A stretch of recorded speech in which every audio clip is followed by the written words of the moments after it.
Welcome, everyone. Glad to have you here tonight for our regular meeting. We have all of us here, one maybe in later. We'll start off with the Pledge of Allegiance, moment of silent prayer.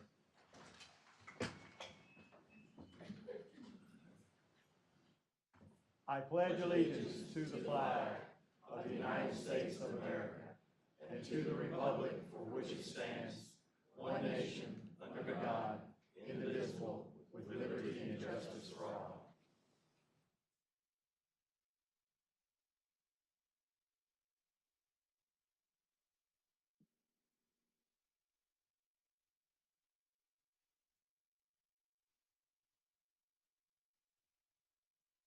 Thank you.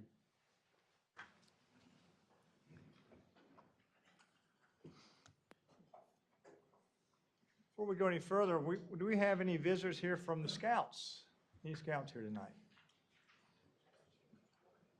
All right. Do we have any from our Youth Council? We have some Youth Council here. Hi, I'm Tyler McLaurin, and I am from Northwest Cabarrus High School, And what grade are you in? 10th.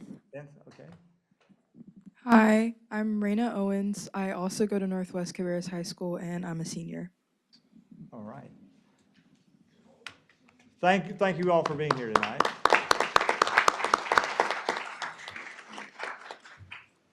Also, we have some Concord 101ers here. Can they all stand, please? 101ers. There we go. Well, stay standing because we always ask a little bit about one question about, first of all, what is your name and what have you learned the most or liked the most or have most challenging about Concord 101 that you've learned? So if we could start. Hi, my name is Giuliani Moscada, and I have learned how Concord has run over the years. Hi, I'm Kelly Cartret Pfeiffer. I think the most interesting thing that I learned in Concord 101 was about the budgeting process. My name's Tom Black, and I appreciated and learned a lot by going to the fire department. Very interesting. Hi, I'm Jane Black. I thought all the departments were all interesting and a lot of things you don't know behind the little scenes that goes on and how they work. I thought it was very, very interesting, all of it. Thank you. Hi, good evening. My name is Teresa King Hilly, and I thought everything was very interesting. I'm a lifetime resident of Cabarrus County, Concord City, so it was just interesting to see all the different workings. Thank you. My name's Lauren Brooks. My favorite was definitely the airport, but I've actually found all of it to be quite interesting. Thank you. Hi, I'm Lisa Velasquez, and I will say I like the police department class the best because I like mystery and everything, but all the classes were really good. My name is Carol Fisher. I've just lived here 2 years. It's fascinating to see how this city works. I think the most interesting to me I don't even remember what it was called, but it's when we saw all of the city services, garbage pickup, washing all those trucks. That whole concept was just really impressive to me. I've lived in 12 different cities in my 70 years, and I'm very impressed with Concord. Thank you. My name's John Howard. I've been here a long time. And I thought I knew something about our city. Was I mistaken? The quality of the program that's given to us during those visits is remarkable. We learned that we have a very strong city manager. That military bowing that he's had shows as he gets up and takes charge of what's going on. All the city employees that were out there, from the people that inspect the lines under our street, to the fire department, to the fact that the airport has a control tower, but it's on the ground and they're looking at TV screens. The fact that this city has a great quality of employees, not only from the top, but to the bottom, because those people that we talked to and the people that showed what they do were just as interested in showing us as we were in listening to what they had to say. Just to all of you, it's a great program. You need to get a lot more people involved with it. I will share one thing. One fellow was complaining about a stoplight that he had to wait. And the young lady with the traffic department explained to him how those stoplights are timed based on the amount of traffic on the roads, which are more important because of the traffic than the side roads. Gentlemen, ladies, thank you very much. Thank you very much. And one thing everybody needs to know about the last gentleman, who's also known as Big Daddy, John Howard, he's been involved with many parts of our community. And one of the big things he's done for how many years, the parade?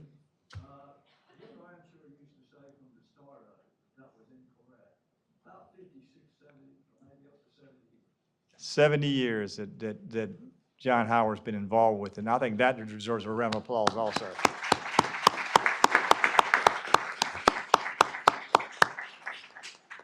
All right, thank you all, and we'll now move to parts of starting down our agenda with the approval of the minutes from September 24th, October 6th, 8th, 10th, 15th, and 22nd.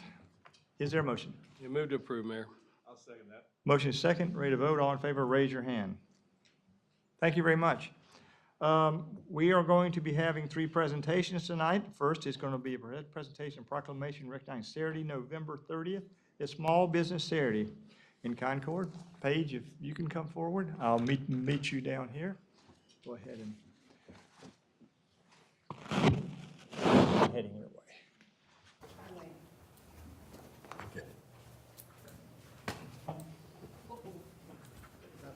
You have to keep him straight. You really do.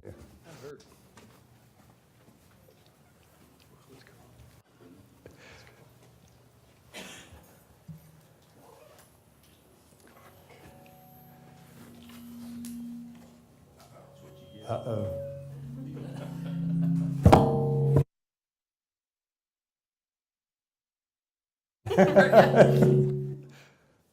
Okay. We got it now? Okay. So, before I read the proclamation, can you tell us a little bit about what's going on Saturday with downtown and Business Saturday, Small Business Saturday? Small Business Saturday is nationally recognized the Saturday after Thanksgiving. So that's November 30th. Downtown Concord will be especially excited about this Small Business Saturday. If you were around last Small Business Saturday last year, we had the holiday trail. We have a trolley that will be not only allowing you to visit all the shops, restaurants, things that we have locally here in downtown Concord, but also some of our neighbors at Southern Strain and the things that they have at that property, as well as Gibson Mill, where they'll have a lot of vendors and pop-ups and other local artists, makers, and things like that. So we're excited to celebrate along with the rest of the nation. Very good. So, with that said, I'm going to go ahead and read the proclamation.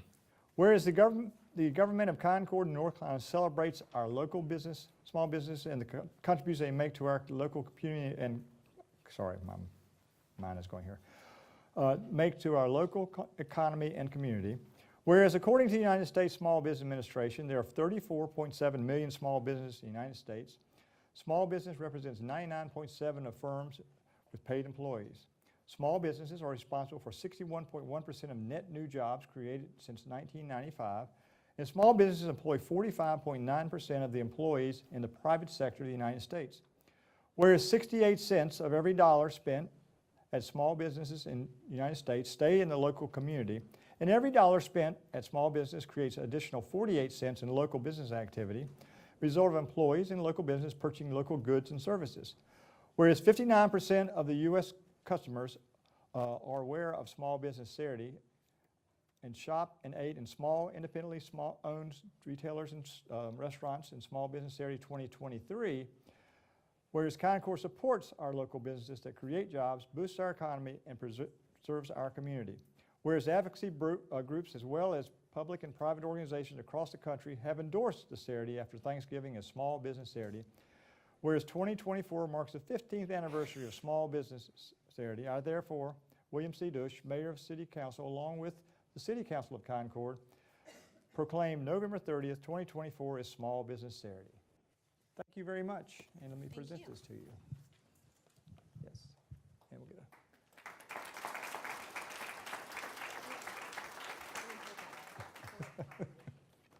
Now we have it.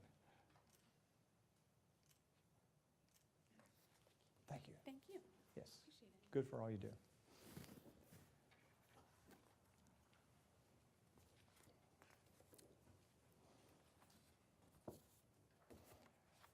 Our next council member Stocks will come down.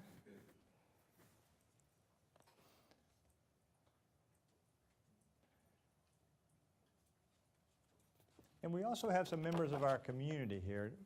We are going to be having the honor today presentation of a proclamation in remembrance of Marvin H. Caldwell in recognition of the 50th anniversary of Echo Park being renamed Marvin Caldwell Park. Betty? Thank you.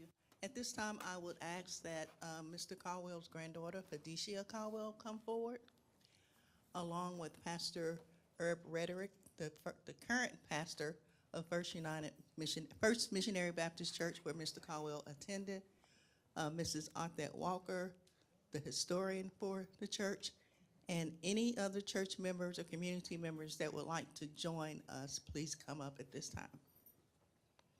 Whoever would like to come up, we'd love to have you.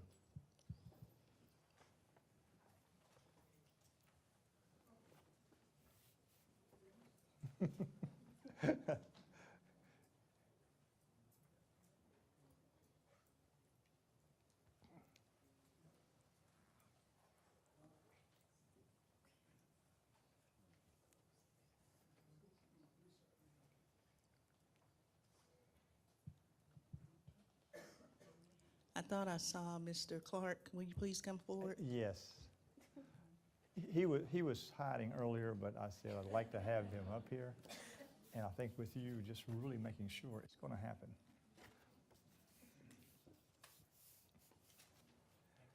You're absolutely welcome.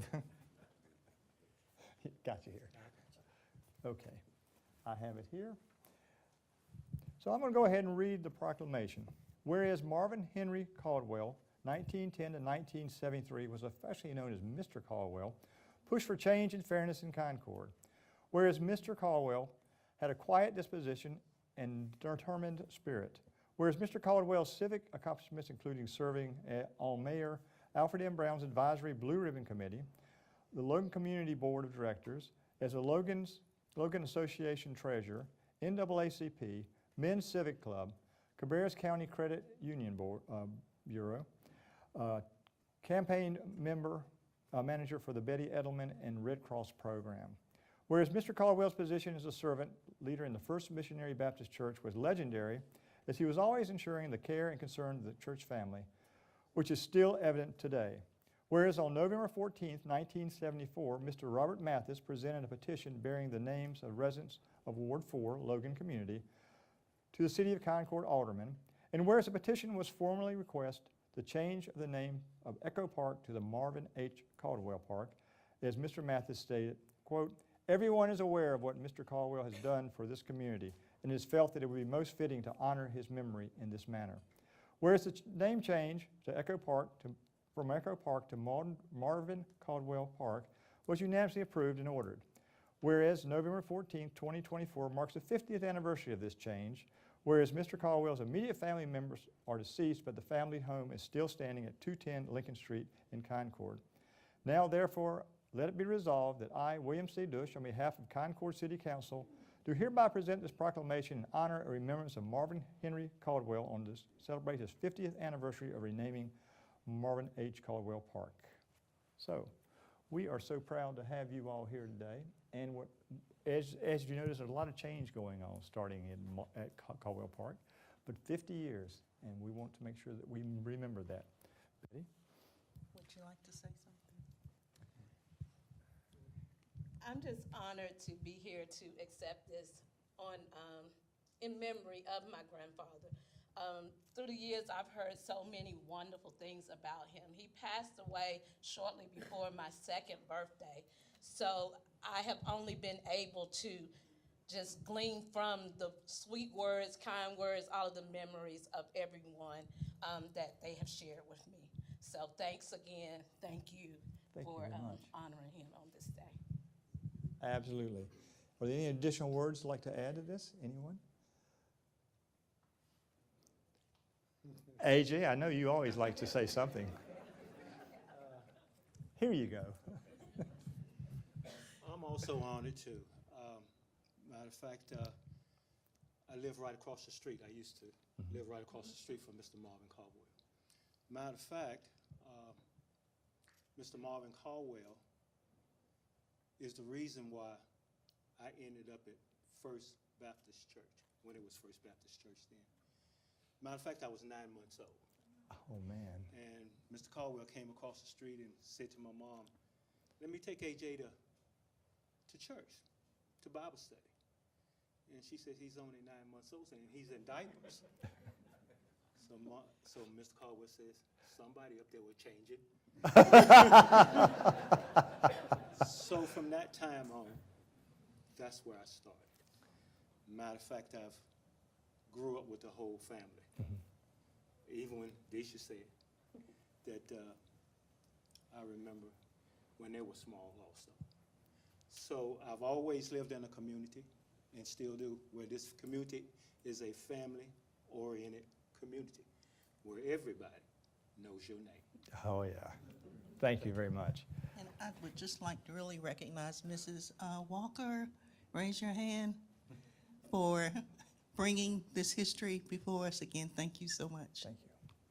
Yes. If we could sort of gather in pretty tight here and we'll get a picture. I'll bring y'all a little bit closer this way, and I'm going to angle you toward me over here. So yeah, if you come in, and then you stop right there, and then y'all just come a little closer this way. And you can sort of come around if you'd like. Just, you can come on out here a little bit. There we go. Perfect. Here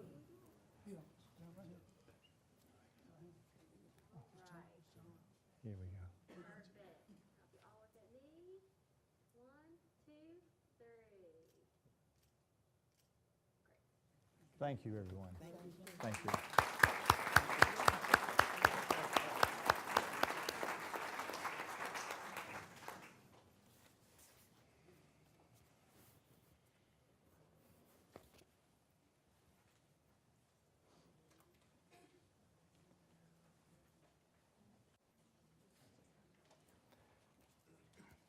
The city of Concord recently lost a very valuable employee, and tonight we want to have a moment to remember a resolution of remembrance for Bradley Eugene Cohen.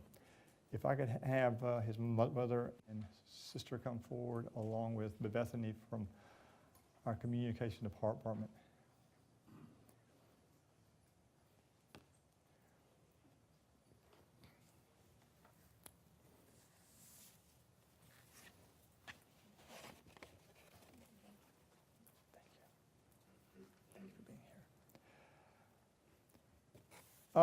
One of the many things that her son did along the way was be very involved in the community, and one part was the Concord Parade, which worked with John Howard, Big Daddy, for many years. And we're going to be, just want to read a little bit about his life and a resolution that we've all come to.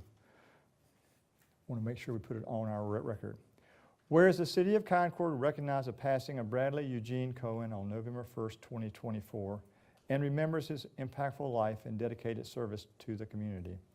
And whereas Bradley Eugene Cohen was born on November 26, 1979 in Cabarrus County, and was a graduate of Concord High School, class of 1998, and a holder of the Associate of Arts degree from Rowan Cabarrus Community College. Whereas Bradley Eugene Cohen serves City of Concord with unwavering dedication as a 911 telecommunications shift supervisor, demonstrating exceptional professionalism, leadership, and compassion, ensuring the safety and well-being of the community he deeply cared for. Whereas throughout his career, Bradley was also a distinguished real estate professional with RE/MAX executive in Charlotte, earning numerous accolades including RE/MAX Hall of Fame Award and the RE/MAX Lifetime Achievement Award, showcasing his outstanding work ethic and commitment to excellence. Whereas Bradley was a long-lasting impact on Concord community by volunteering his time and talent, serving on the Boys and Girls Club of Cabarrus County and the board of directors, and being a role model for youth, where he was once Youth of the Year Award and Keystone Club president. Whereas his colleagues, friends fondly remember him as a voice of connection, a dedicated advocate for community betterment, a joyful spirit whose work on the community events, parades, real estate efforts left him incredible mark on all that knew him. Whereas Bradley's vibrant spirit was evident in his love for travel, sports, and most importantly, his family. And he loved the immense joy in cheering on the Carolina Panthers, Charlotte Hornets, Kannapolis Cannonballers, and his beloved niece and nephews, Ava Grace, JB, and Cohen, in all their endeavors. Now, therefore, let it be resolved by the City of Concord that they hereby express the deep appreciation for the life and contributions of Bradley Eugene Cohen, his dedication to public service, commitment to excellence, and love for the community, and forever be remembered and cherished. Be it therefore resolved that this resolution be entered into the official records of the City of Concord as a testament to the profound impact Bradley has had on our city, its employees, and the resident he so faithfully served. Just want to thank you. Yes. Thank you. Yes. Thank you. Mhm.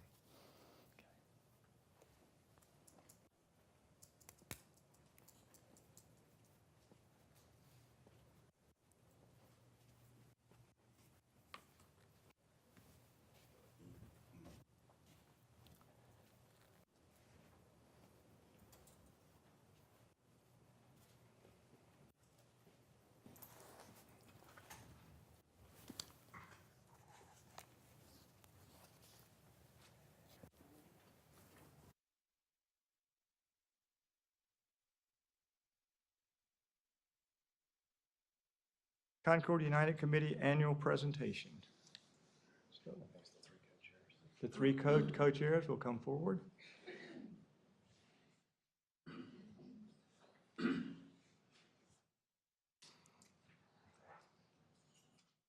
Thank you all for being here tonight.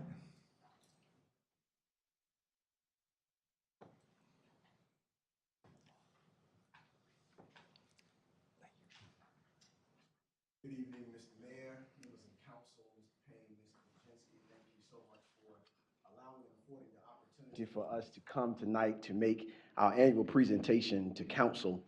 Before I get going, I would like all members of Concord United that are present, if you would please stand so that the council can see your support being with us tonight.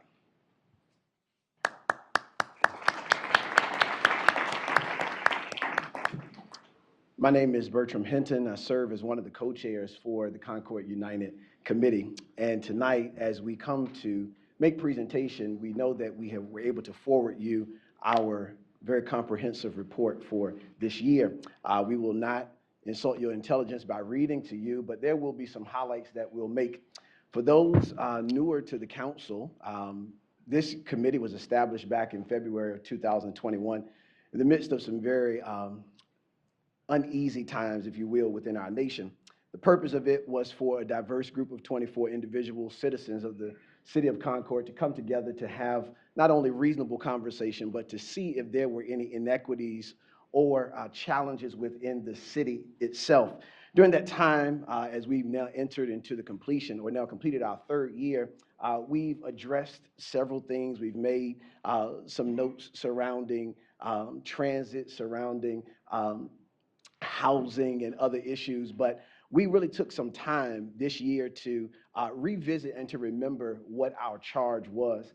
Back in 2021, when this was established, there was a section of our charge that said for us to gather insight from the community, to take poll of, if you will, of the community, to note or to bring highlight to some major areas of inequality or inequity. So what we did within one of the first meetings in year 3 is we had some community support to come in. We brought out some note cards and put some sticky tabs up and just allowed people to write down anything you felt as a citizen that there was measures of inequality or inequity there. And one of the things that was so resonant to us, that resonated with us, was that a lot of people noted that there were food deserts within the city of Concord. And so we decided that would be our approach for year 3. We would do everything we could to pool and pull resources together from specialists in this area. We attended podcasts. We did several things. And so the majority of our focus tonight will be surrounding that. One of the terms that we established in the beginning was a food desert. And as we dug deeper into it, we really found that that word was really incorrect, that what we really suffer from is food apartheid. Deserts are, if you will, acts of God, where there is a lack of water, there's no human interaction. But apartheid literally means that there has been human interaction that has caused there to be challenges. So tonight, when you hear our presentation, our focus, where we want to take this, we've looked into 2 communities in Gibson and in Logan in particular to address or to note the lack of access to food. And so our approach and the things that you will hear tonight will be surrounding the work that we have done, and then ultimately recommendations we would like to make as we go forward in interacting with trying to attack the food apartheid that is in our city.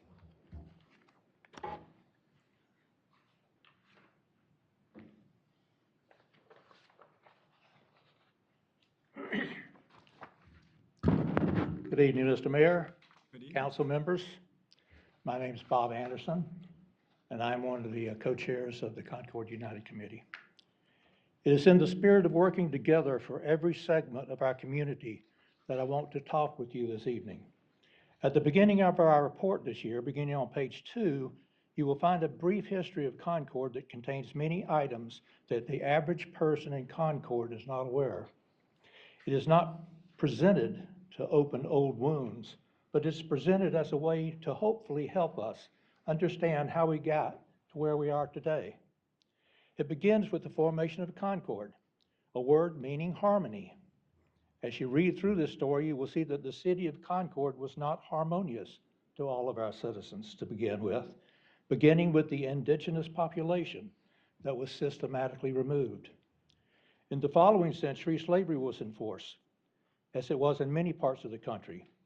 In 1865, the 13th Amendment was passed to finally abolish slavery. Sadly, the 13th Amendment did not take into account the cunning minds of some of the human race, and legalized segregation flourished once again. This era of legalized segregation, known as Jim Crow, mimics slavery in the sense that black people and people of color lived in extreme exploitation. In Concord, Jim Crow restrictions and exclusions lasted for about 100 years. The ancestors of our neighbors that live in Concord today faced unlawful search and detainment, unjust arrest, and terror lynchings. They could not choose independently where their families could live or where they would work. And yes, there were documented cases of lynchings in Cabarrus County. Despite the indignities that we're forced to endure, Concord's black population thrived.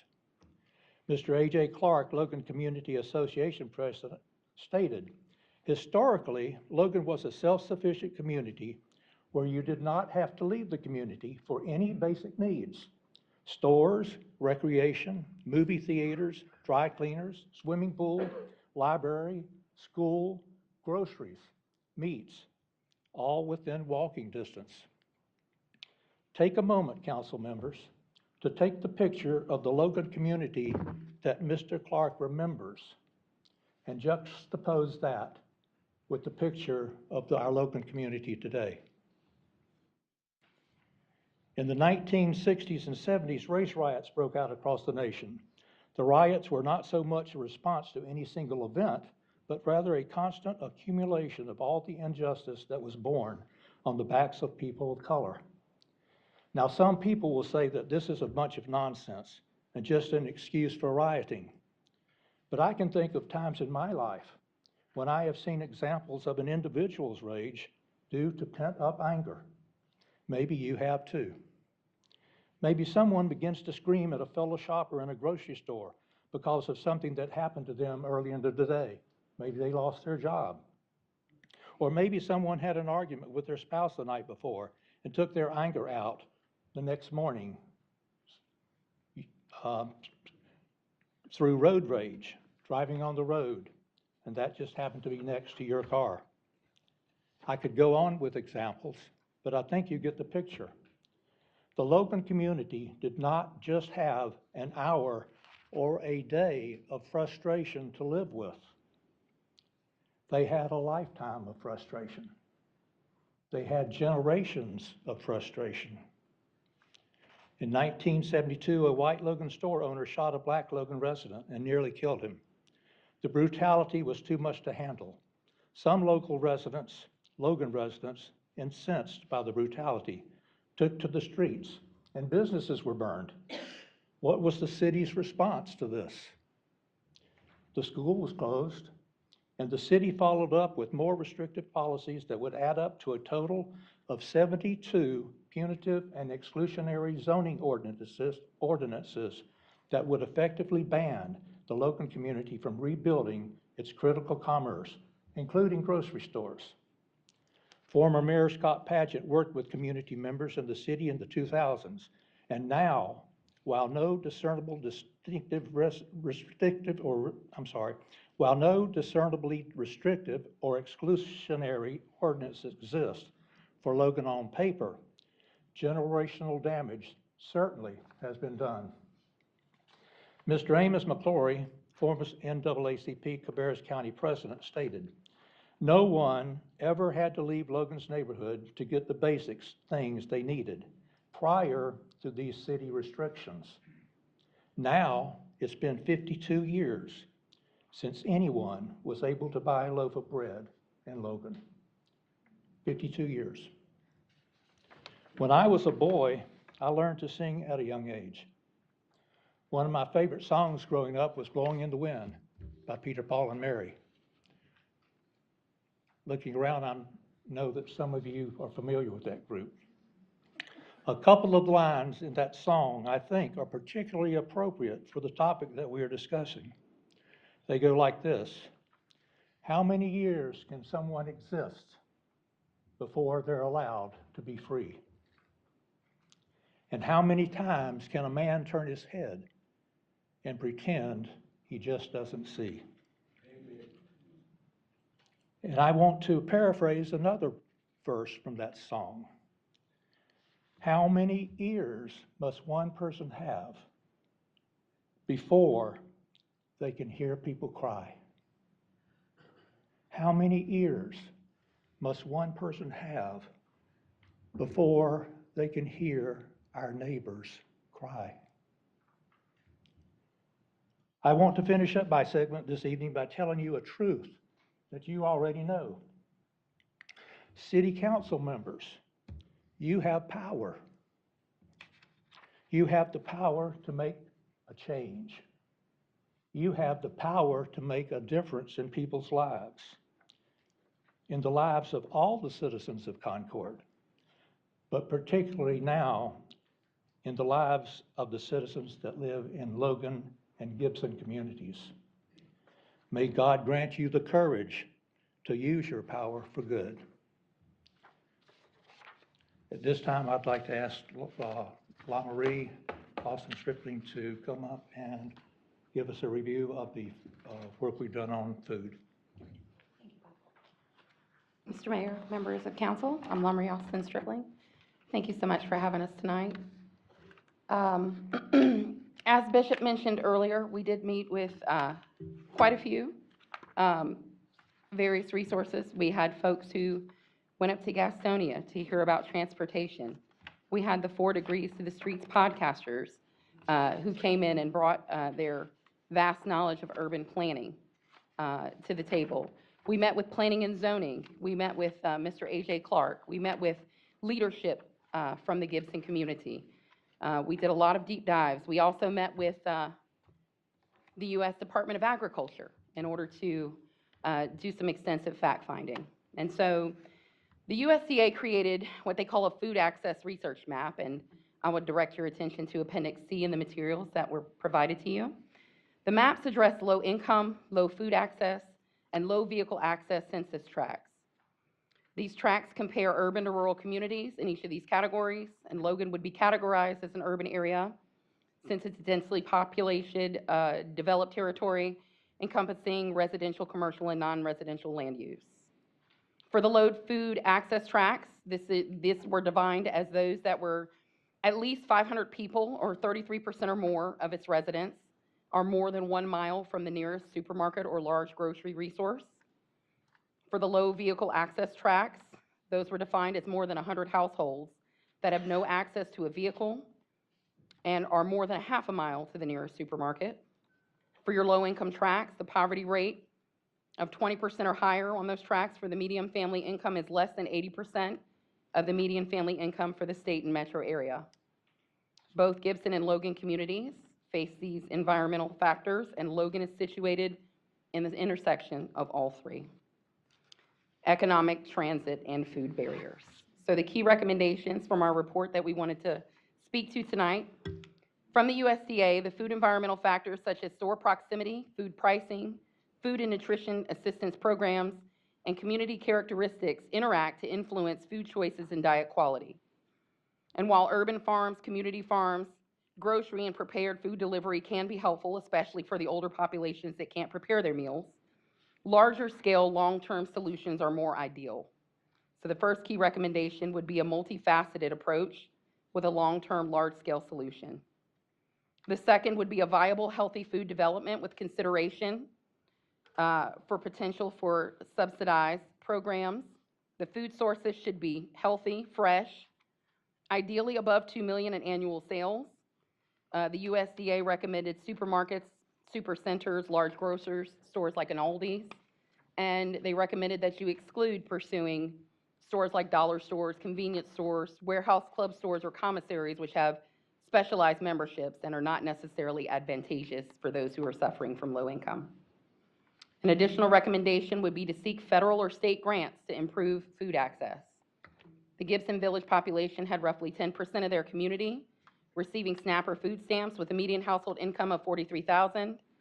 The demographics being 22% Black, 45% white, 19% other, and from an ethnicity perspective, 32% Hispanic/Latino. Logan has roughly 11% of their households receiving SNAP food stamps benefits, with their median household income of $46,000. 11% of their community is at or below poverty line, with a 55%, 17%, and other race at 18% demographic and 28% Hispanic or Latino ethnicity.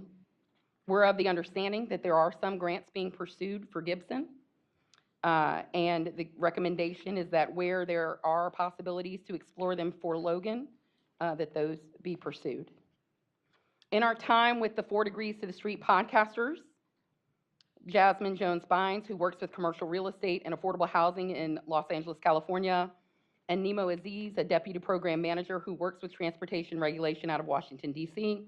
Both are heavily dual degreed in urban planning. We learned that setting intentionality towards urban planning of the built environments directly influences healthy outcomes to support good quality of life and healthy function for the people in a community.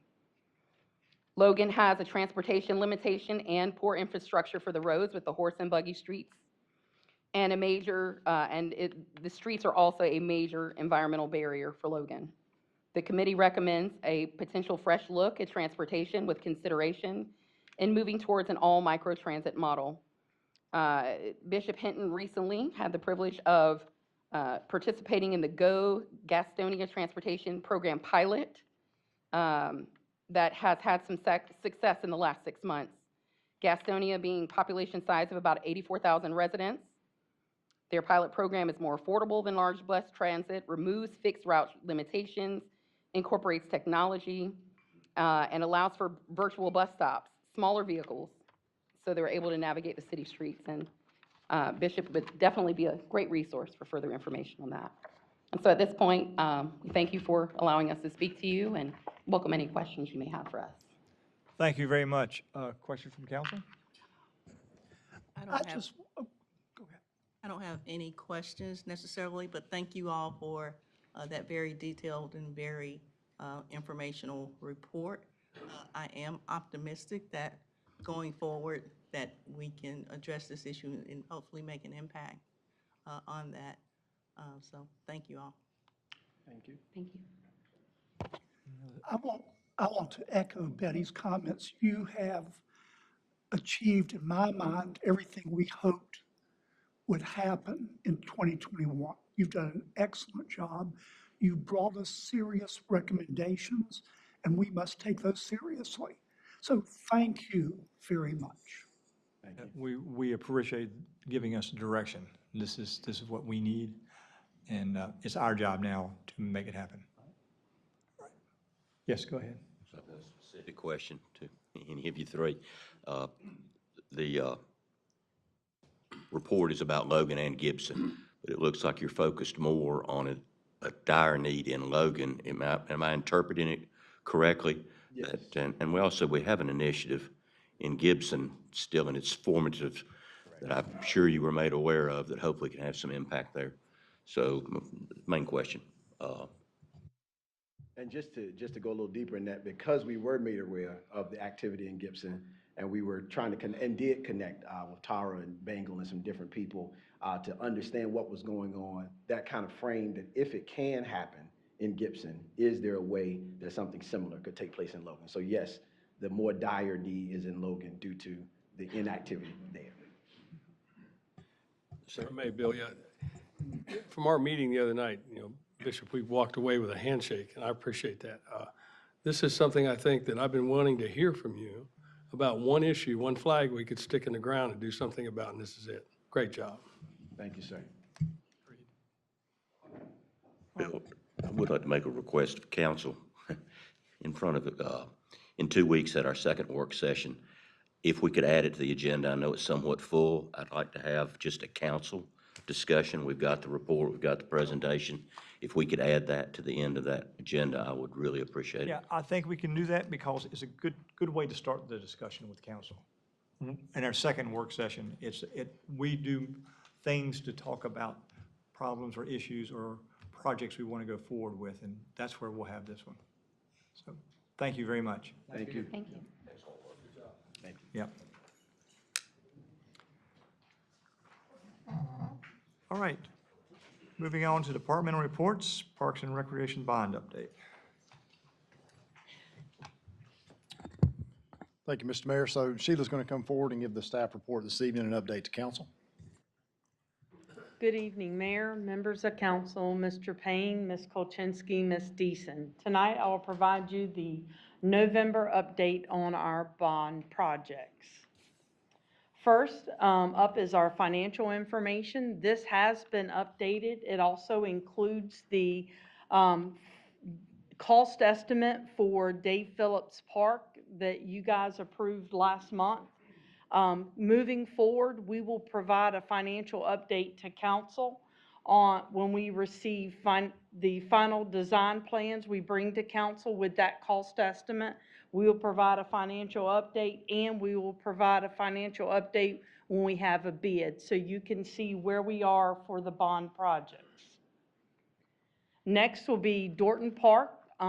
As you can see, the tennis courts are located on the left. The next thing that we will be doing there is adding the poles and the nets.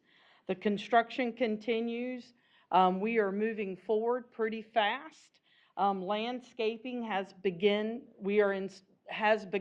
and installation has started.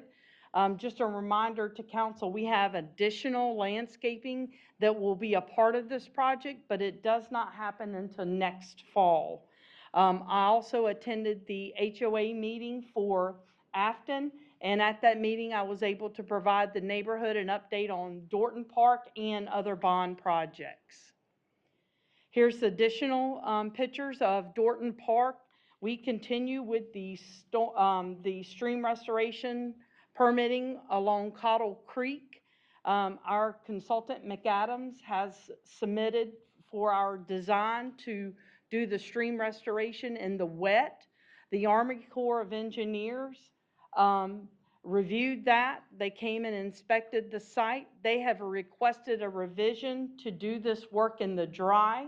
Our firm McAdams has an alternate option. They would like the Army Corps to explore, so that has also been submitted to, for permitting. We have not heard back on that permit. So right now, it looks like due to the delays in permitting for Afton stream restoration, that may happen after the park opens. If it does, the park will open. The only area that will close will be the area where the work will be performed, but the park will remain open. Next is the Academy Gibson, it's the McGinnis Aquatic Center. Construction has started. They have cut the area for the zero entry, and the gutters have been ordered. Next is Marvin Caldwell Park. We are moving forward with this. The groundbreaking ceremony is scheduled for December 2nd at 2 o'clock at Caldwell Park. This project is planned to take place, and it'll be a year and a half for completion, which is a total of 548 days.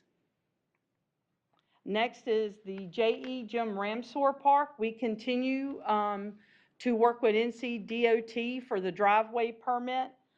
We continue to work on easements for the turn lane and the water connection. Once that is completed, we will move to the bidding phase. Next, Dave Phillips Park. We continue with the final design was approved by council in October. We continue to work on addressing comments from our Excella review, and we're beginning the process to prepare construction documents. Next is the Academy Gibson Fields. Design continues. This should be the next park we bring before council for approval of final design. Academy Gibson Skate Park Pump Track. Design continues for this project. The sewer application has been submitted, and we are requesting sewer at the December allocation.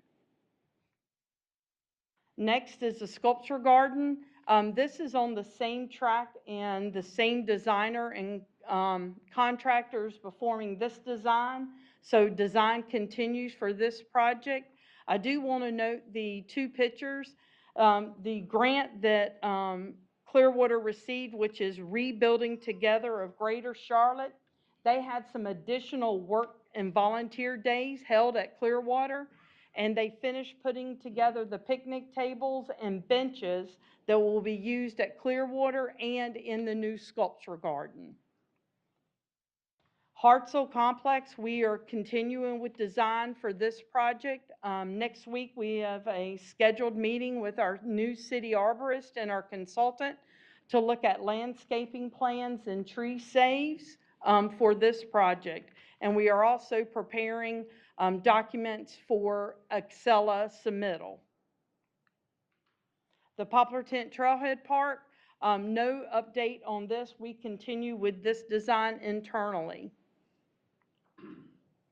The 3 additional projects we have not started design on. This is a part of the second bond sale.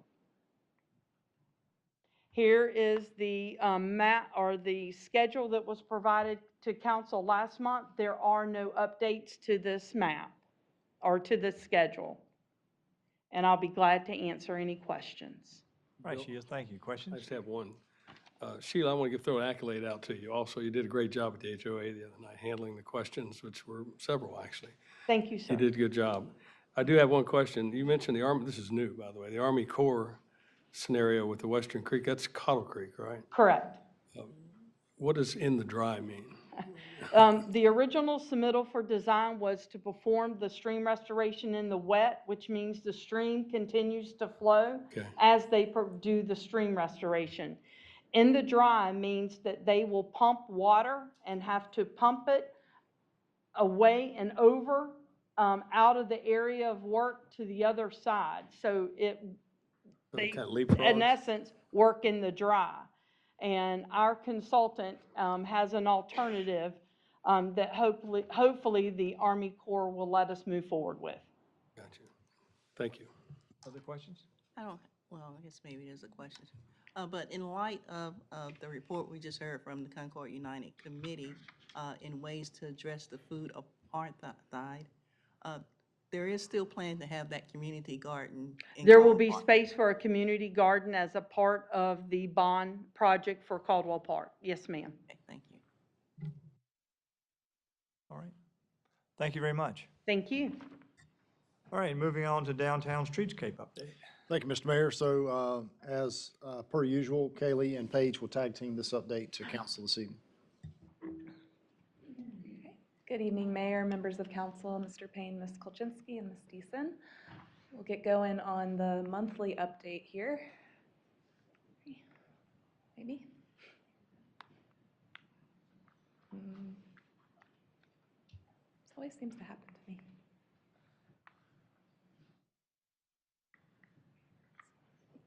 Not working. There we go. So since last month, they completed quite a lot of work, including installing curb in front of the courthouse and completing ADA ramps on Corbin Avenue. So that's the picture on the lower left there is the curb machine. They also installed 2 light pole foundations in the same area near the courthouse and did light pole installations south of Cabarrus Avenue to Corbin. They installed curb, stone base, and passed the proof roll from Cabarrus to Killarney for the stone, and then also did the final, or the base layer of asphalt in that area. There were 5 heavy-duty driveways installed north of Cabarrus, as well as irrigation north of Cabarrus up to Killarney, which is complete. Electrical conduit is also complete. I think there was a tie-in maybe at Killarney that they're still working on, but the majority of that work is done up to Killarney. And then decorative handrails were installed, and I mentioned the final lift of asphalt. That was actually all the way from Killarney to the Plaza crossing. They did it in 2 different sections since we met last month. And then the pictures, the upper photo on the left is that final lift of asphalt south of Cabarrus, and then of course the light pole installation on the right. So current work, they're pulling wire for the poles. They've completed the majority of the wire pulling south of Cabarrus, so that has been in progress this week. Light pole foundations continue. As I mentioned, they're all installed south of Cabarrus, but they do need to install them north of Cabarrus. And then sidewalk installation continues and caulking expansion joints from Cabarrus to Corbin. Next up, and some of this might start next week or a little bit later, but the final lift from the Courthouse Plaza to Corbin is actually scheduled for Monday next week. Brick paver installation, their crews are coming back next week as well. And then the remaining light pole installation, we're kind of getting to the end, so a lot of this will be ongoing through next month, but landscaping, adding the furnishings, those final touches, and the sidewalk replacement south of Corbin.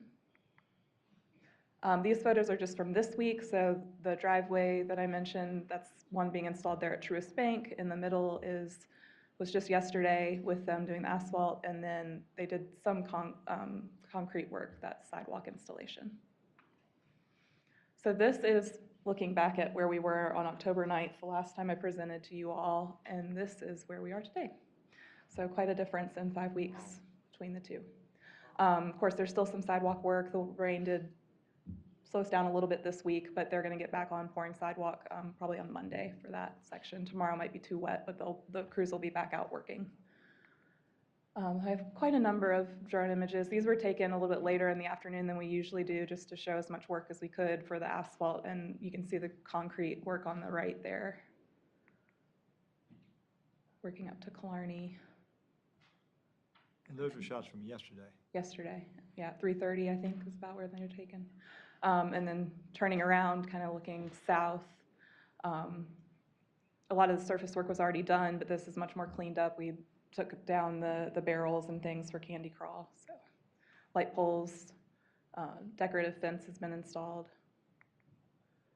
Moving down, you can kind of see the Christmas tree's been installed, but we didn't get a good shot down the plaza.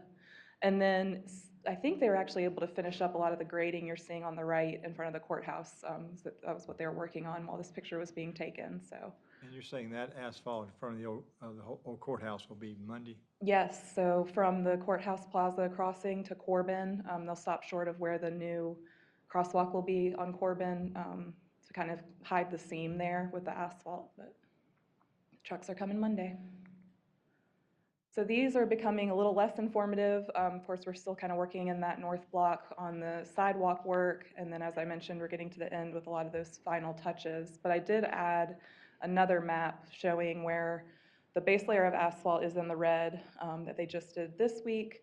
The blue is all final lift, and then that purple is that section we were just talking about, which the final lift will come in next week. So seeing more. And then, of course, we opened traffic to one-way from Cabarrus Avenue to Barbrick.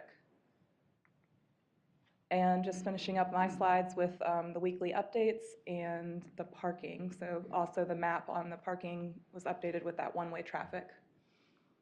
And the parking decks continue to be 60%. I think this month they were about 62% on average. Pass it to Paige.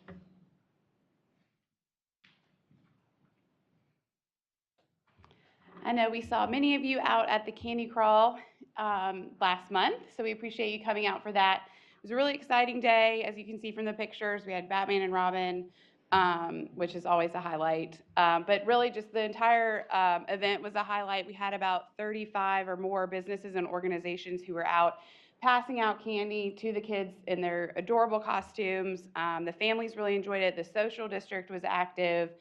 Really gave you a sense of what those sidewalks felt like, and just had everybody leaving. I know the businesses, business owners, and community left feeling really good after this event. So we appreciate everyone that came out to that. Parks and Rec also provided us with some data around this.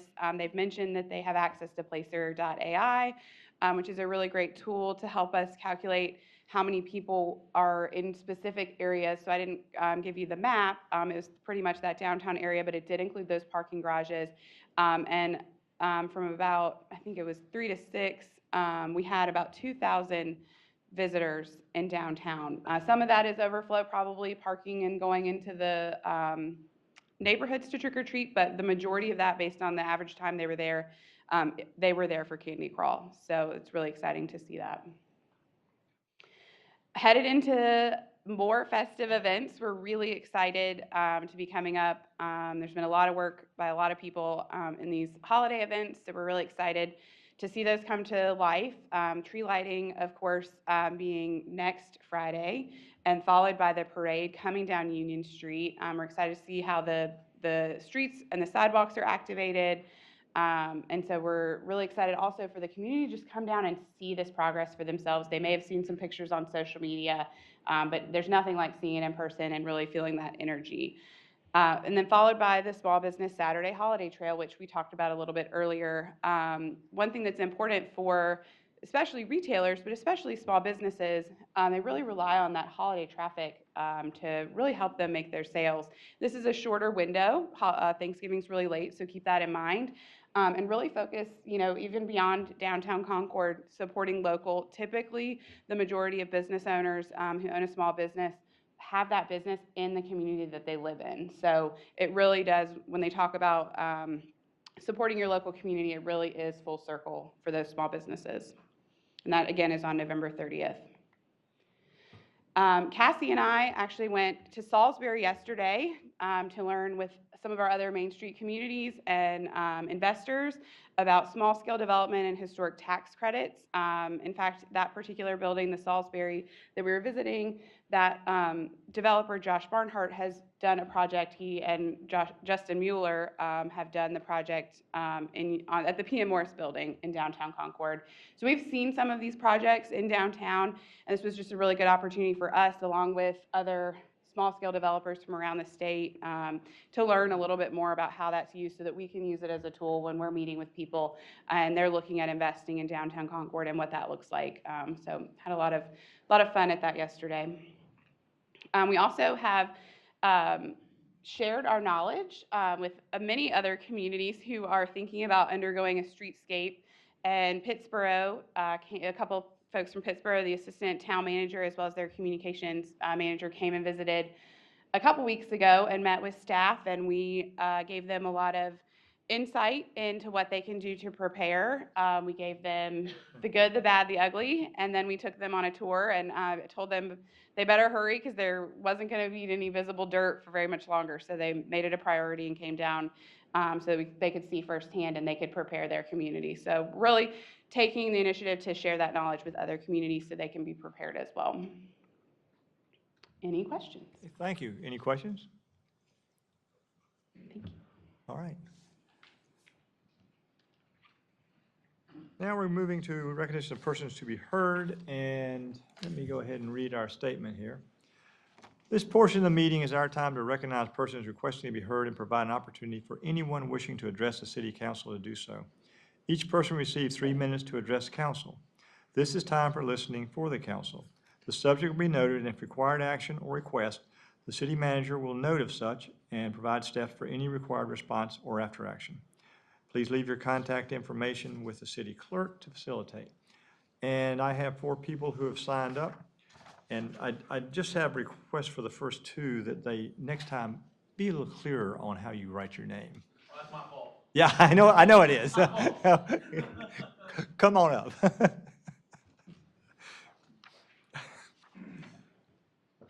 Larry and Mally, how's that? Welcome. Thank you. And if you could state your full name, I'll put it down. Mally Colavita. Good evening, council members, Mr. Mayor.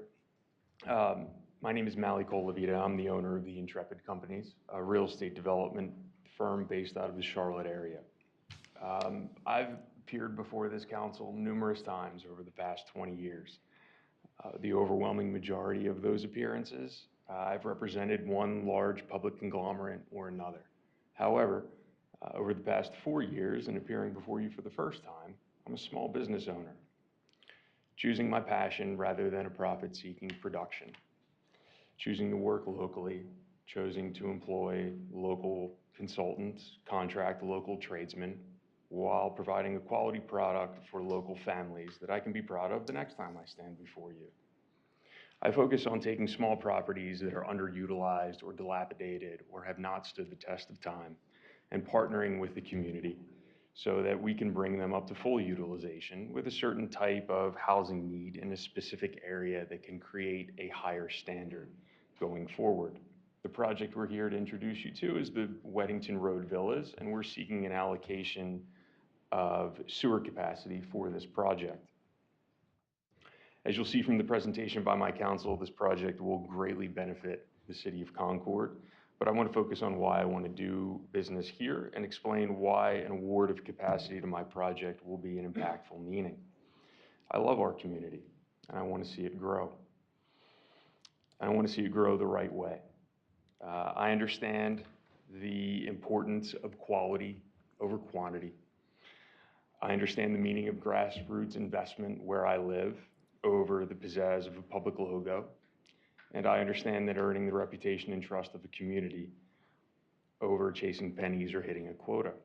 My company focuses on challenging projects where communities have challenging circumstances, not because they're easy, but because they're hard, so that we can make sure everyone is given an opportunity to benefit from development. I'm here to partner with you to bring a much-needed housing supply to Concord that balances the housing of a quality, high-end product that families will be proud to call their own. I look forward to partnering with you and beginning the Weddington Road Villas here in Concord. Thank you so much for your time.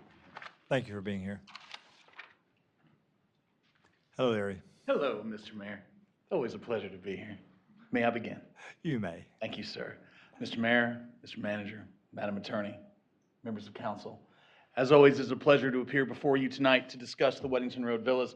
As you heard from Mally, the Intrepid Companies is a different type of development company. And as you've seen before, the companies that we've brought before you and that we're going to continue to bring before for the process, we want to make sure that we're bringing you the very best product so that when you award capacity, you are making sure that you are not only giving back to the community, but also making sure that you're providing quality housing product for your community. So let's talk through this project. At the corner of Weddington Road and Pitt School Road, the site location is right there just north of that intersection. It is a very small piece that we've already talked about. It's a smaller parcel that's already been that's already, in this specific instance, surrounded by residential. The use complies with the 2030 land use plan. This property has already received rezoning approval, and it did receive preliminary plat approval in 2021. The existing land use, as you will see, is currently housing for some trailers. Only land use in the vicinity that currently does house that, so it would be the last parcel to be updated in the area. And again, like we talked about, the surrounding land uses include an established residential subdivision, a rental community next door, and new commercial and office space. As you'll see from the site plan, the villas will consist of 82 townhomes. The project, as we discussed, will repurpose the two 50-year-old rental homes and 6 trailers. The internal sidewalks that'll be around for community connectivity, as well as a large amenity park and a dog park. So the goal here is to provide a quality product for folks to be able to locate their families in a high quality, and I'm going to say this importantly, for sale product. This is not for rent. This is a product that will be for sale for folks to purchase here in the city of Concord. As you will see, these are of a higher quality than what you have normally come to associate with townhomes. The development itself is designed to be of a high quality, and it's designed to meet a price point that is a little more aggressive than folks will typically like to throw up townhomes, specifically some of the other product. We know there's a housing need. Everyone in this room is aware of the need for housing and the fact that we need to be able to provide a high quality product at an entry point that's going to be attainable by families. However, we cannot sacrifice quality. We have to make sure that these products are going to be products that people are going to be proud of, not just to live in now, but 30 to 60 years from now. So to be able to do that and be able to meet the needs of these employers that are going to need folks to be able to live, work, and play here, we have to be able to provide that. In addition, we want to make sure we're providing walkability. As you'll see, there's a lot of commercial development just to the south of the parcel. The goal here is to be able to add sidewalks to connect, to be able to provide that connectivity. So if there is a continued need for that, it's something that we want to make sure we do. There are currently no curb or gutter on the property. That's something that the applicant is going to provide in addition to that sidewalk. So the goal here is to make sure that the council knows that as you continue to approve water sewer for these types of projects, we want you to get the most bang for your buck. And we believe we brought that to you. Thank you. Thank you, Larry. Thank you, Mallory. All right, Robert Neal.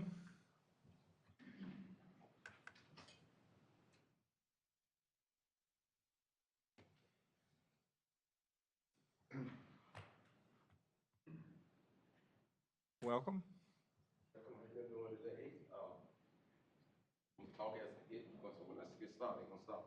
This month is Veteran Day, you understand? And I would like, please, all the veterans in the room, whether you did reserve time or whether you did extra time, please stand up, please. One.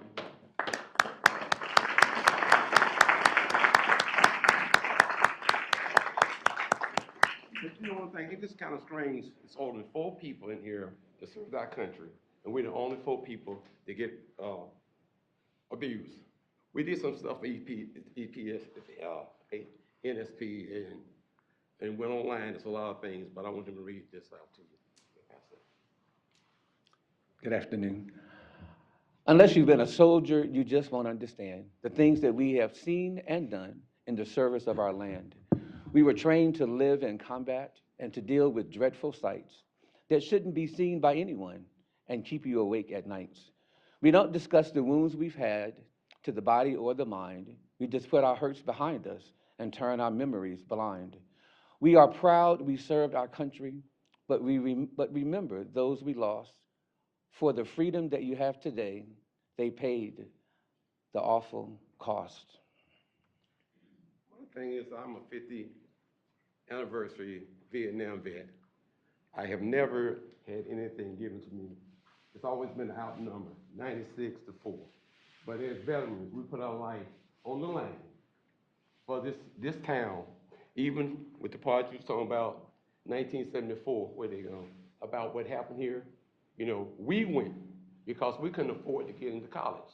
The only thing we had to go on is what? Go in the military, put our life on the line for serve this country. And out of all this right here, we have not been given anything. And I stand for a record like this, but what really got next to me is the Reform America. Reform America is in this area here. You introduced me last year. First time I ever heard about it in my life. But on December 14th, that they're going to Reform America here in Concord. But the old campground up here, they had 25 last year, reefs. But now this year is 50. So what I was in the meeting today with the lady from the region, And she said, take it for council and ask them, will y'all please do the other 25? So it's 50 people in the burial ground up there that's, need wreaths on it. And my thing is that it's $17 a piece. And 17 times 50, that's $650. So I'm gonna have another meeting Monday, but I stand to say, even in living, I haven't got nothing. So let's get people that that's just dead and gone. Get them some kind of respect, some kind of notice that we fought for this country. I mean, all y'all up here, you know, I love y'all, understand, and God's understand, but you don't understand. When you come back, people take your land, take your property, they do what they want to do, understand. I stand the record today, there's nobody that I know gonna be able to take anything what God gave me. So that's all I'm saying. Be through. Thank y'all. Have a good day. Thank you, Robert. All right, William Niblock. Good evening. My name is William Niblock, and my company, Niblock Homes, is the developer of the Red Hill neighborhood. It's 90 lots. We've sold, I think we have 30 homeowners living in Red Hill and about 15 or so homes under construction, so we're about half through the project. When the project was approved, we agreed to put an easement for the future Carolina Thread Trail that comes through this property. We have gone ahead and graded out and gravelled the trail, and we built a bridge over a little creek on the trail, and it built some other trails coming off of that lead two areas. One leads up to the old Pfeiffer Cemetery that's at the top of the hill at the edge of the property, then the other back just to the parking area. When we purchased the property, there was an old airstrip, the old Buffalo Creek airstrip down in the floodplain, and there's about 25 acres of property that we purchased with the airstrip. The majority of it is in the floodplain, but it's beautiful land. We've installed the trail in there, and I know the Carolina Thread Trail is looking to have a few other things when they consider areas of the trail that are going to be put in. They want to have parking so folks from outside the community can access the trail. We do have 2 parking lots that we put in. I think there are 21 paved parking spaces that we've already installed in 2 different locations total. And they're also looking for points of interest, reasons for people to exit the trail, to look at other things and come back. And we think Red Hill has got that in droves. It's one of the most historically significant areas of Cabarrus County. The old Pfeiffer Cemetery has dozens of grave sites, many of them dating back pre-Revolutionary War. Lots of Weinkaufs and Millers and Pfeiffers and Whites, old Concord names, people that are buried in that area. The old Red Hill Tavern was located right adjacent to the cemetery.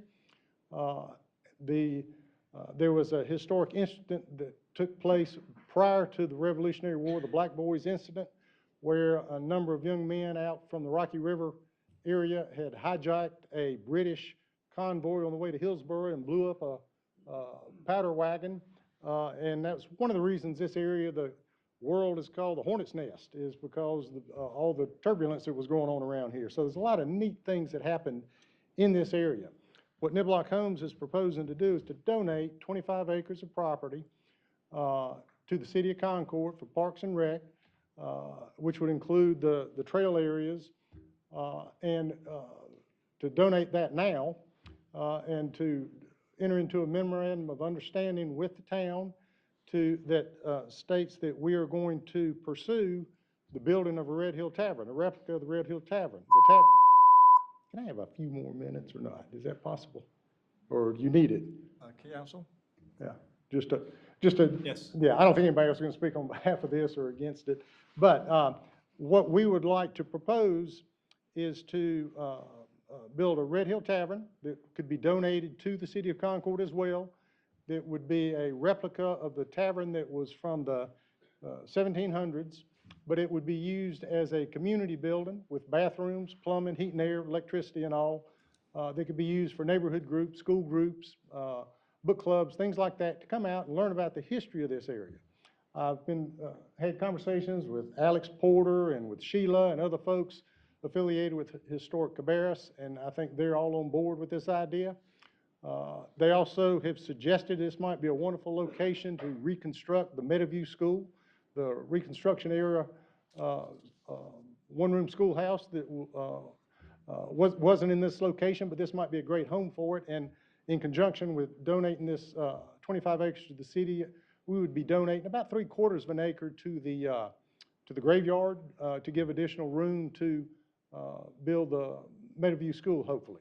And that would be a fundraising effort. We envision doing that with private funding, Niblock Homes, working with Historic Cabarrus, applying for grants and getting other sources of income to take care of that. But my hope is that we would be coming back to this council by springtime with concrete numbers about what we're doing. We're working with Sheila and the staff about the plans to make sure that whatever we design for the Red Hill Tavern is appropriate and what the Parks and Recs wants. And we would certainly be working with Historic Cabarrus to, for all the historic aspects of this. So it's all in the planning stages now, but we would be coming back here, hopefully in the not too distant future, with further proposal. I'll be happy to answer any questions. William, thank you so much. We've been having our discussions about it, and thanks for filling in a lot of the blanks there. Okay.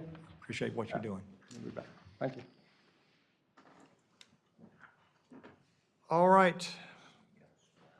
We have, moving on to public hearings. The first one, conduct a public hearing pursuant of NC General Statute 158.7.1. Is there a motion to open the public hearing? So moved, Mayor. Second. A motion second, all in favor, raise your hands. Thank you very much.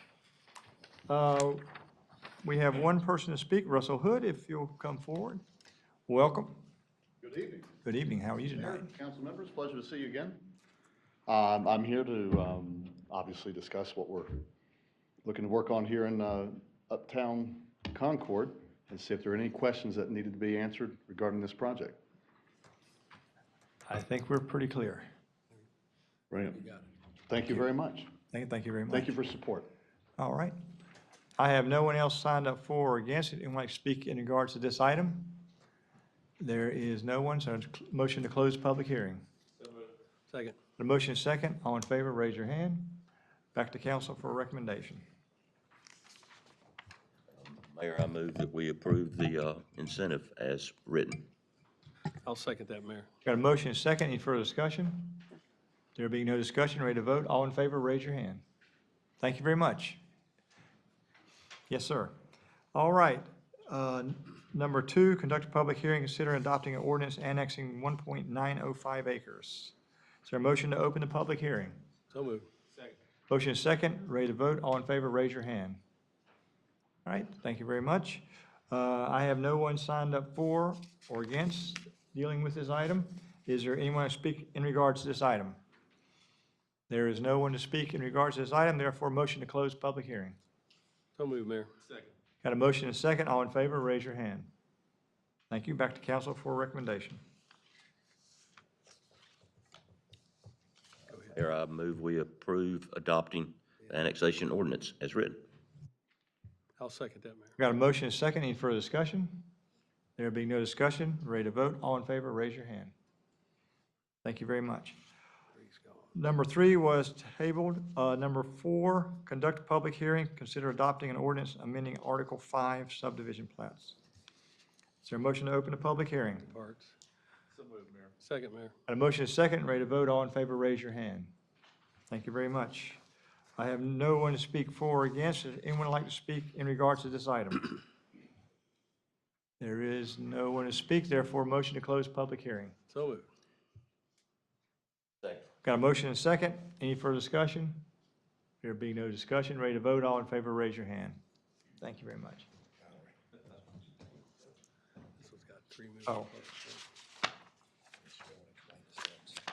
Oh, yeah, that's right. This is when we have multiple steps. So for the proposal, you either, as you'll see up here, proposal is consistent or is not reasonable. So we got the two bullet points here. We're moving on. Mayor, I move that we accept this as a reasonable with the 2 bullet points that are stated there.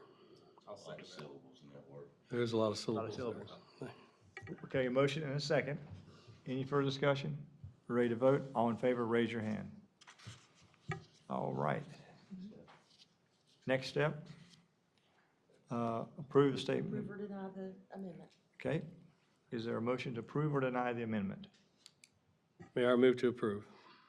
Got a motion and a second. Any further discussion? No discussion. Ready to vote? All in favor, raise your hand. Thank you very much. Anything else with that one? That's it, sir. We got it. Okay.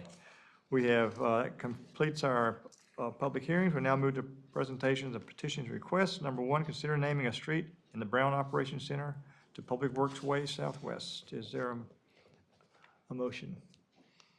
Mayor, I move to approve this. I'll second that. Motion is second. Ready to vote? All in favor, raise your hand. Thank you. Number two, consider adopting a resolution authorizing eminent domain action from parcel located at 3625 Rock Hill Church Road. Second. We got a motion and a second. Any further discussion? Ready to vote? All in favor, raise your hand. Item number three, consider approving 2025 budget request for We Build Concord. Mayor, I move that we approve the funding request from WeBuild Concord. We got a motion and a second. Any further discussion? Okay, ready to vote? All in favor, raise your hand. Thank you very much. Item number four, consider authorizing city manager to negotiate and execute an amendment 3 work authorization 22204 with Talbot Bright, Ellington. There a motion or? I'll second that, Got Mayor. a motion and a second. Ready to vote? All in favor, raise your hand. Thank you very much. Item 5, consider awarding material bid to Substation Enterprises, Virginia Transformer Corporation. Is there a recommendation from council? Mayor, I move we approve the awarding of the 3 different bids. I won't read them out. 4. 4. All 4, sorry. All 4. Sorry, Lloyd.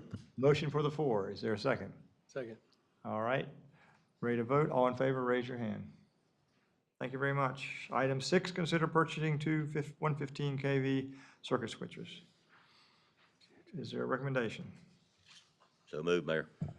I'll second, Mayor. Got a motion and a second. Ready to vote? All in favor, raise your hand. Thank you. Number 7, consider approval to move forward with conveyance based on preliminary plat of 25.127 acres of Red Hill Development. Mr. Mayor, if I may, on this item, as Mr. Niblock spoke to this item earlier in his comments, if you'll notice in the agenda item, it does reference 2 parking lots with a total of 21 parking places. There are 2 different parking lots. One of those is 14 parking places, one of them is 7. In your plat that was included in the agenda item, it does show that the land to be conveyed encapsulates one of those parking lots, the one with 14 parking places where the tavern is proposed to be built. That is included in what is to be conveyed here. It is the intent of Mr. Niblock to also donate the second parking lot at a date to be determined in the near future. Okay. Very good. And Mayor, I move we accept the preliminary conveyance of the 25.1 acres. I'll second that. Motion is second. Any further discussion? I just want to thank William and Mark and all of you for making this possible. This is a huge gift. Many thanks. And it's also be a nice connector between what's going on in the trails up to Kannapolis and down to Concord. That's really great. All right, so we have a motion and a second. Ready to vote? All in favor, raise your hand. Thank you very much. And thank you, William. Number 8, consider authorizing city manager to negotiate and execute a contract with GMV Synchromatics. Wow. Mayor, are you ready for the motion? I'm ready. I motion to authorize the city manager to negotiate and execute the contract. And I'll second that. And we have a second. A motion Finally, the second. girls get a chance to say something. Girls kick in. I'm not going there. I'm just going to say thank you for the, and ready to vote? All in favor, raise your hand. Thank you. Item 9 is, I'm going to pass this over to Lloyd. Thank you, Mr. Mayor. So item number 9, after further conversation with staff and the conversation that council had at the work session on Tuesday evening, staff's recommendation is for council not to take action on this item tonight. There is no need to table the action. There is no public hearing or notification required. Therefore, we would ask that council not take action on this. This will be back on the agenda at a date to be determined once we have additional conversations with Department of Transportation. Do we have to vote to take no action? No, you do not. Okay, just making sure. 10, consider authorizing city manager to negotiate and execute a construction contract with BRS Incorporated. Is there a recommendation from council? I'll second, Mayor. Motion is second. Ready to vote. All in favor, raise your hand. Thank you very much. Number 11, consider adopting change in City of Concord sewer allocation policy. Is there a recommendation? Move to adopt the changes, Mayor. I'll second that. Got a motion and a second. Ready to vote. All in favor, raise your hands. Thank you. Number 12, consider modifying an economic development agreement with Boots Mead Lease Company, LLC. Is there a recommendation? Second. We got a motion and a second. Ready to vote. All in favor, raise your hand. All right. Number 13, consider preliminary application for Zill McCurdy. Is there a recommendation? I'll make that recommendation. Excuse me, I'll make that recommendation, Mayor. I'll second. We got a motion and a second. Any discussion? No discussion. Ready to vote. All in favor, raise your hand. Thank you very much. Number 14, consider preliminary application for Robert Rahili. Is there a recommendation? I'll move for approval. Second. Got a motion and a second. Ready to vote. All in favor, raise your hand. All right. We have a number 15. So let's see, the civilian traffic crash investigation. Is there a recommendation on that? Okay. Second. Got a motion and a second. Ready to vote. All in favor, raise your hand. And if you don't see it on the your agenda you have in your hand, it's because anytime we have a consent agenda item that needs any discussion, it must be pulled off the agenda and put on as a separate item. So that's why that's number 15 here. Moving on to the consent agenda, is there a motion to approve the consent agenda? I'll second that, Mayor. Motion and second, ready to vote. All in favor, raise your hand. All right, we're going down to items not on the agenda. And Transportation Advisory. It was postponed to November. We don't normally have November. If anybody knows Pat Ivy, who is the longtime Division 9 engineer, great guy, he is retiring, so there'll be a reception for him on the 20th at 5 o'clock, right before our meeting. Okay. The MTC? All right. The Concord Kannapolis Transit Commission? Betty? You want me to take it, Andy, or you got it? Just a brief update. Really only two main items. The one that you already heard tonight on the CAT AVL. The second item was a presentation from a DOT-funded microtransit study. We heard the final draft of that plan, and I believe the plan is to have you guys hear that at one of your later scheduled meetings. Does that, with what we're talking today with this Concord United Committee, is that the kind of information that's important for what they're That's thinking a about? perfect segue for that project. And that project is a countywide study and plan, so it will incorporate both Logan and Gibson Mill. Okay. And I believe the goal is to have the information at the next quarterly summit, I believe. Josh, isn't it? That's been The discussed. We're trying to iron out the details with Kannapolis. Okay. Yeah, that is. Okay, thank you. And I think next month I take that back over again. Yeah. January, yes, sir. January. Yeah. But you are always I don't know. I don't know, but I'm just glad you're there. Yes, sir. Thank you. Water Sewer Authority of Cabarrus County. Did you skip Central Iowa? I'll come back to it. All right. He's already up. Thank you, Mayor. Brief update on the Wasatch front. If you remember, one of the final remaining items on the Wasatch master plan that's sort of been lingering was receiving the spec limits from the state on potential expansions in the basin. Part of that process was that 90-mile river model that we talked about that was very highly sophisticated, ended up with a lot of community partners, other municipalities assisting Wasatch in that effort.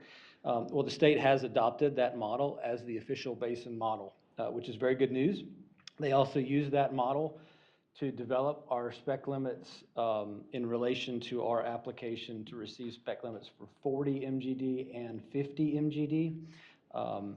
Those are very specific asks, although those are kind of arbitrary. We're basically trying to figure out what the loading of the river can handle. So the good news is Wasac has received those spec limits, and they were a lot more favorable than we expected, which we believe is the result of the work we did to update that river model. So we're excited about that. Those are not permits. This is really the first big in-hand item to let us know as we enter the next expansion or new plant in the basin that the river can support additional wastewater flows, and we know now the limits that that technology and those plants would be designed to. So really big update, and the facilities master plan continues to identify where that next expansion will take place. Did you say they approved the 40 and the 50 million gallon or approved the data? So we have the spec limits for a 40 MGD discharge and a 50. That's not a permit. A permit. It's just the effluent limits that those discharges would need to be designed to. The great news is this really answers the question of, one of the doubts was how much flow can the river actually handle, and the good news is that even at 50, we're still in good shape. That is really good news. Really good news. Thank you. Thank you. Now back to Central Iowa Regional. I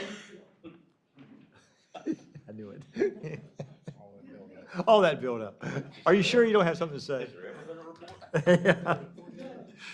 We build Concord. No report. Wow. We had that Tuesday. I know it. I mean, that's what I want you to say, is that we've already covered that on Tuesday. There we go. Public Art Commission? No report or ditto, which whenever is appropriate. Concord United Committee. Likewise. We have that update today. Anything else council would like to say? Yes, sir. I know we had a real brief conversation about Veterans Day, but the city did a great job recognizing the city employees that are veterans. Anybody watching, anybody in the crowd, thanks for your service. Veterans Day was recent, and it's kind of like Veterans Month, one of my favorite holidays, and I appreciate everybody, what they've done, so thank you. And I have one thing to add. We have the North Carolina League has their legislative panels that have been putting together things that are important to bring forward in front of our legislators. And there are 15 items that you'll be seeing. They're coming out, and these are very important for us to be pursuing with our legislators as we move forward. Okay, anything else?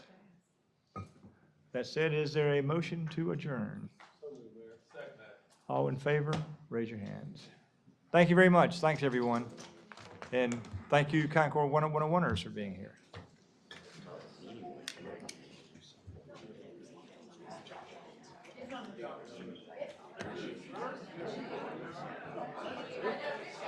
Probably should have told them about the state dinner. It's going to be the end of February. We've got that date. Okay. We'll let them know at the second work session. Let's put it. I'm trying to put it in the weekly update too. Put it with- And put it on the radar now. Registration ain't out. That way they can block up day off, go to Raleigh and stay the night, like they used to. It's the last week of February, so I can't be there because I've got my name off trip. When Hilton, first time in 22 years. We're able to get, yeah, they're gonna give us 6. Switch to 27. Like, and I told the real estate company, I'm like,